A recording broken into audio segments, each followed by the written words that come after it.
بإحسانه والشكر له على توفيقه وامتنانه.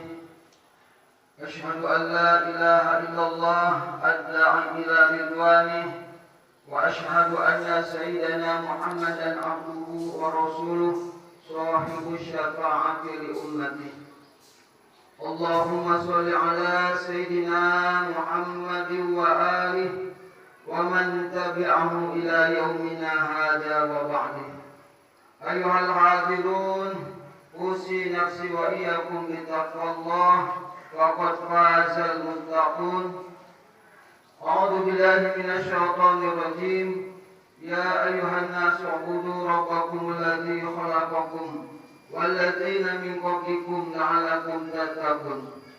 وقال أيضا: يا أيها الذين آمنوا اتقوا الله وقولوا قولا سديدا يصلح لكم أعمالكم ويغفر لكم ذنوبكم ومن يطع الله ورسوله فقد فاز فوزا عظيما. Shadaqallahul azim. Mengawali khutbah ini khatib wasiat khusus kepada diri pribadi, umum kepada jamaah sekalian. Mari kita tingkatkan ketakwaan kita kepada Allah dengan cara imtisalu awamirillah wa jtinabun nawahi.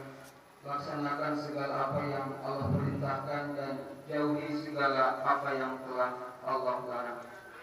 Karena takwa merupakan esensi dari makhluk yang bernama manusia.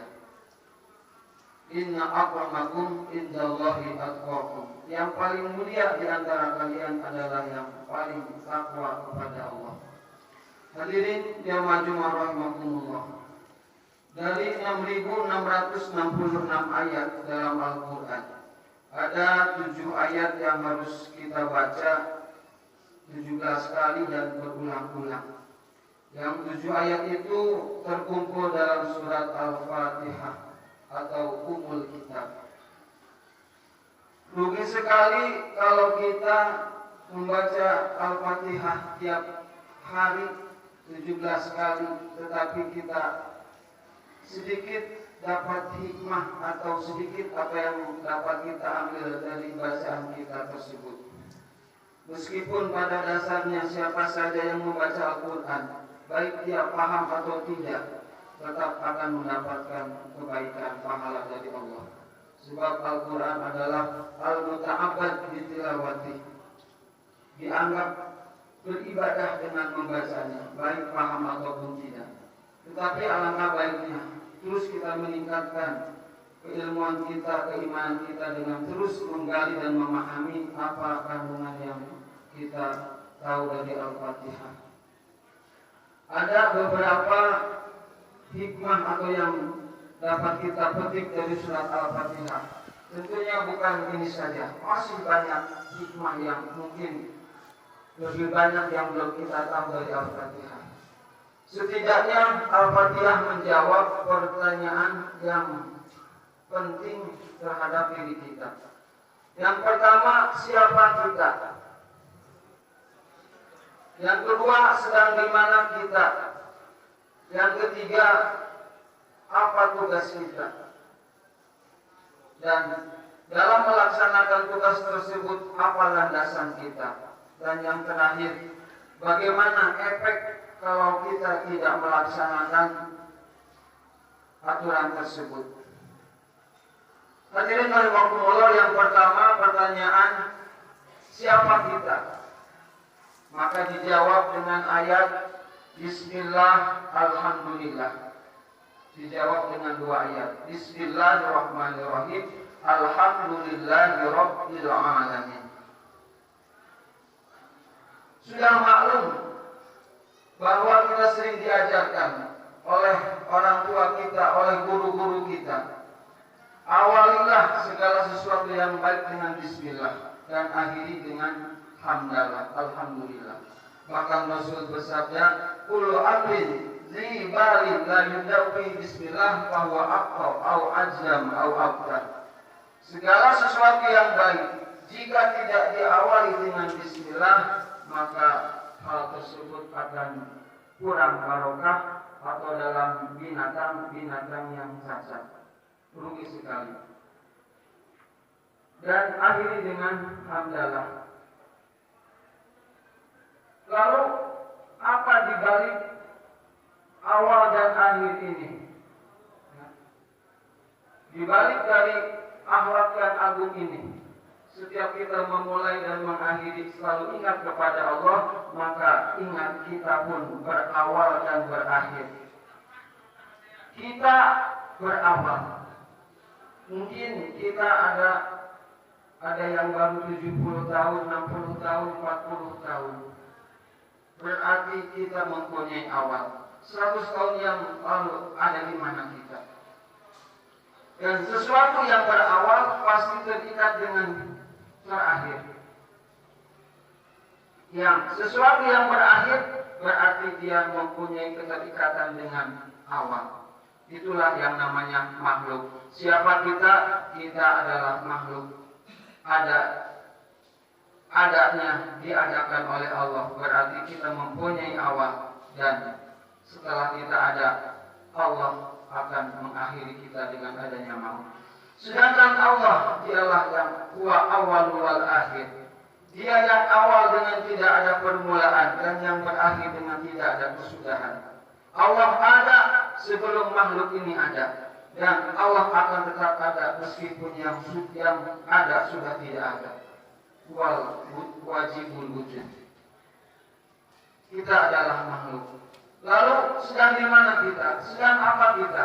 Dijawab oleh ayat berikutnya, Ar-Rahmanir Rahim, Maliki Yaumiddin. Kita setiap hari, setiap detik senantiasa ada dalam rahmat rahimnya Allah Azza wa Jalla. Nikmat Allah tak pernah berhenti kepada kita. Meskipun kita tidur, nikmat itu terus mengalir. Allah mengurus kita. Jangankan beliau tidur, mengantuk pun tidak. La ta'khudhuhu sinatun wa la naum. Terus mengalir rahmat rahimnya Allah kepada kita. Tapi ingat, Rahman Rahim tersebut dilanjutkan Maliki Yaumiddin, ada balasan-balasan yang dikaitkan dengan nikmat Allah tersebut. Hati-hati dengan nikmat Allah, karena Allah akan menanyakan. Summa la tus'aluna yauma idzin 'anil na'im. Allah akan meminta pertanggungjawaban dari nikmat-nikmat yang Allah berikan ini. Yang ketiga, apa tugas kita? Tugas kita dijawab oleh ayat berikutnya, Iyyaka na'budu wa iyyaka nasta'in. Tugas kita adalah beribadah kepada Allah dan terus senantiasa memohon pertolongan kepada Allah. Lalu bagaimana caranya kita beribadah kepada Allah? Bagaimana caranya kita memohon pertolongan kepada Allah? Sudah ada aturan-aturan yang telah digariskan oleh Rasulullah.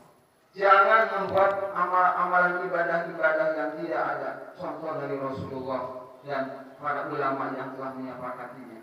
Maka dalam beribadah, dalam memohon pertolongan, meminta mohon kepada Allah, dijawab oleh Allah dalam ayat Ihdinas siratal mustaqim. Tunjukkanlah kami jalan yang lurus. Apa kata para ulama? Ihdinas siratal mustaqim, yaitu agama Islam. Agama Islam yang bersumber dari Al-Quran dan hadis merupakan sumber dari setiap langkah kita dalam ibadah harus berdasarkan perintah Allah. Maka peraturan ibadah-ibadah semuanya telah jelas dicontohkan oleh Rasulullah Shallallahu Alaihi Wasallam. Kemudian pertanyaan terakhir, apa efek dari kita melaksanakan ketentuan tersebut? Maka efeknya boleh jadi kita an'amta alaihim, atau ghairil maghdub, atau waladhdallin. Ada 3 pilihan, terserah kita. Yang pertama adalah an'amta alaihim, golongan-golongan yang telah Allah beri nikmat. Siapa mereka? An'amta alaihim minan nabiyyin wasyiddiqin wasyuhada'i wassalihin.